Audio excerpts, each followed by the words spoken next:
ইতিমধ্যে একটা প্রাতিষ্ঠানিক রূপ দিয়েছি। ডাকসুর কার্যনির্বাহী সদস্য আনাসির, পরিবেশ স্বাস্থ্য সম্পাদক আব্দুল আল মিনহাস নেতৃত্বে একটা কমিটি হয়েছে। একই সাথে কেয়ার ডিও নামে একটা প্ল্যাটফর্ম আমরা করেছি।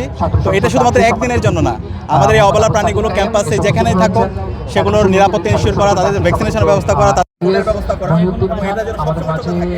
তার জন্য আমরা একটা প্ল্যাটফর্ম ইতিমধ্যে তৈরি করেছি। এই ধরনের কাজগুলো আমরা রেগুলার করতে থাকবো এবং এটার মাধ্যমে আমরা একটা সচেতনতা তৈরি করতে চাই। এই প্রাণীগুলোর প্রতি আমাদের একটা দায়িত্ববোধ আছে, তাদের প্রতি আমাদের মমত্ববোধ আছে। তো সেই মমত্ববোধ, সেই দায়িত্ববোধ এবং সেই ভালোবাসার প্রতিচ্ছবি হিসাবে আজকের এই কার্নিভাল। এবং এই কার্নিভালের সাথে আমাদের এখানে বিভিন্ন ডাক্তাররা এখানে এঙ্গেজ হয়েছে, বিভিন্ন ডোনাররা এঙ্গেজ হয়েছে।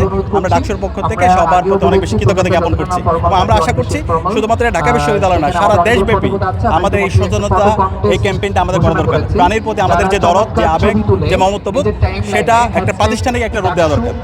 কারণ এই প্রাণীগুলো তাদের ব্যথা, তাদের কষ্ট কথা বলতে পারে না। তো এটাকে যদি আমরা একটা প্রাতিষ্ঠানিক রূপ দিতে পারি, তাহলে এই প্রাণীগুলো তাদের নিরাপত্তা এনশিওর করা এবং তাদের সার্বিক তত্ত্বাবধান, এটা আমরা এই প্ল্যাটফর্মগুলোর মাধ্যমে করতে পারবো।